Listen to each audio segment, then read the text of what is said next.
excited to be here. The young people have inspired me to the point to talk to them and Elko that they asked me to come and talk to you.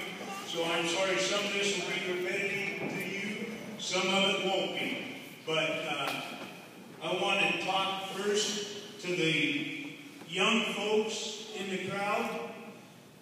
Take a look at the people that have set the mark on choices in life. These are the folks that have made the choice that have gotten them on the right track. They're the ones at nights and weekends have had the strength to tell people, no, I don't want to drink. I don't want to try that drug for the first time. That's why tomorrow they're going to go to the Dome and play for a state championship.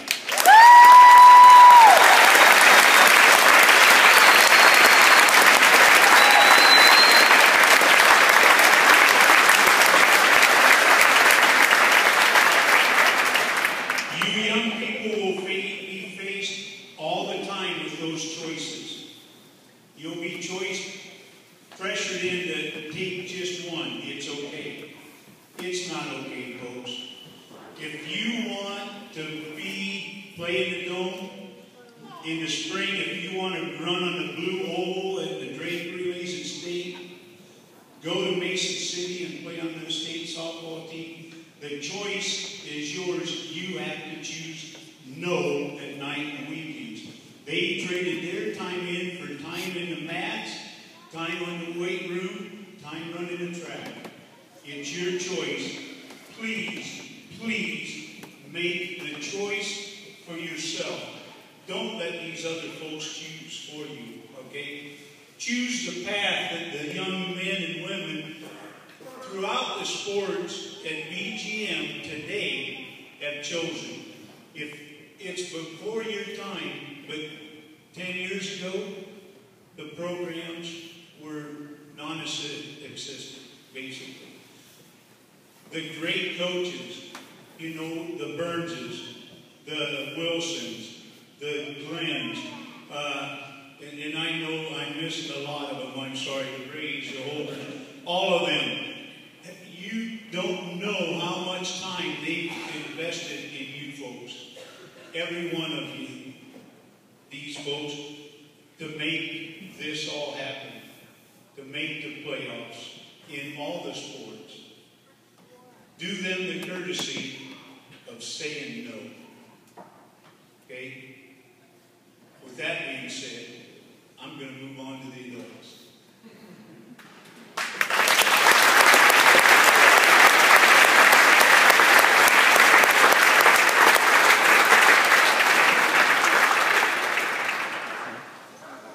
Moms, dads, parents, one thing I'd like to say is don't take this moment for granted, tomorrow for granted, or any day for granted.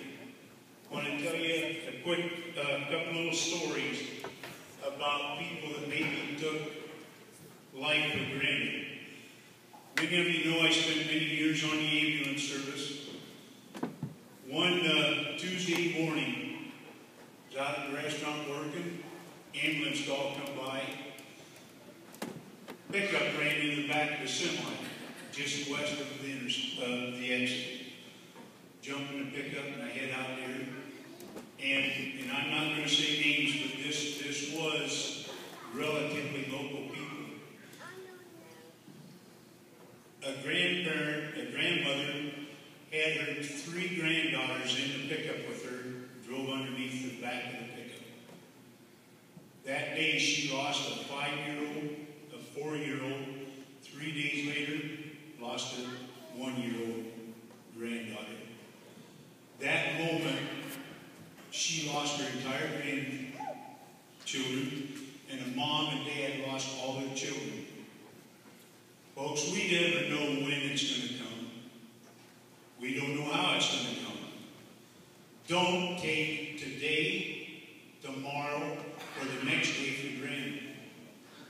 When you get up, hug your kid, hug your dad, love them, and say I love you. The cheapest thing in the world is a hug and a kiss, the show of affection.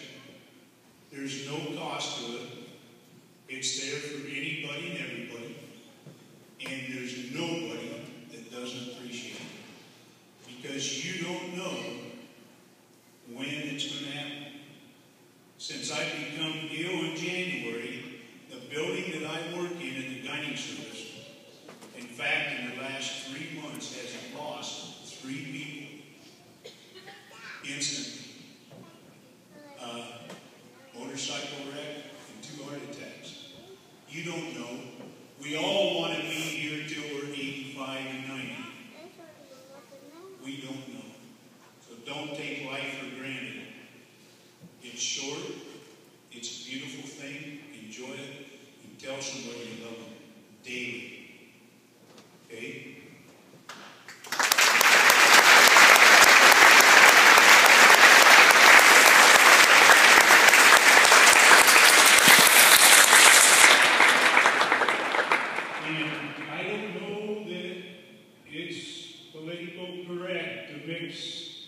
God in with the school system, but I'm going to do it.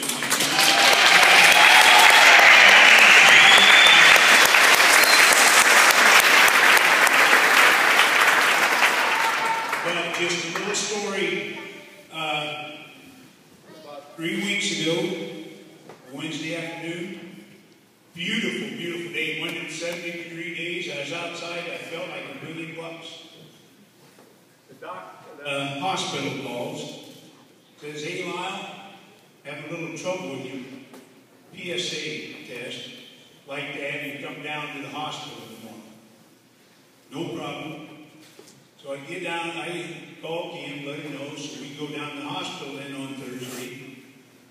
And I'm taking a long way to this story, but and the doctor said, nurse says, "Hey, Lyle, your PSA jumped to 57. So things aren't so good." Well, they did a CAT scan and got through all that, and the doctor and I, we're looking at the computer screen, and Kim's in the back, doctor, nurse, and so on. Then we get all done, so said, "Okay, let's go see what's the next plan." And Doc says, "Well, tell you, at this point in time, folks start calling in hospice. Or we can change chemo." I said, "We're not calling hospice. We're changing chemo." So we go into the room, we're in the room, and Kim asked him, "So what do you think with the way things are?" He said the liver's about 50%, about 3 months. And I looked at him and I said, "Doc, you're not God, so you're not telling me 3 months." And Kim says, "You don't know Lyle Bolton." Kim said that.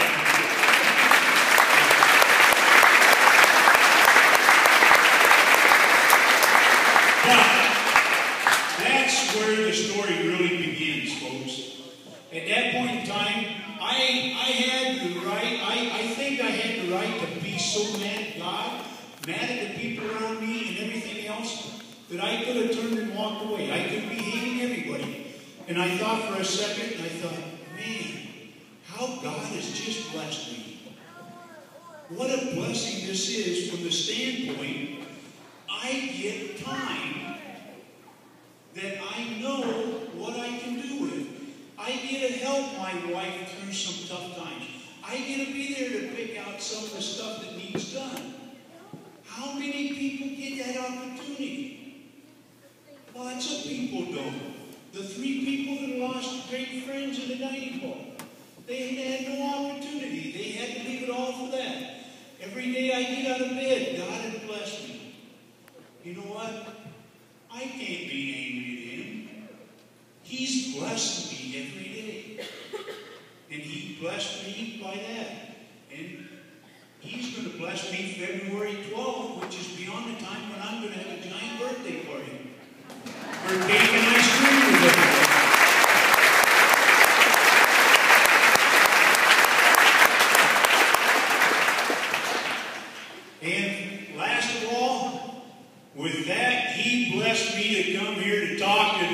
The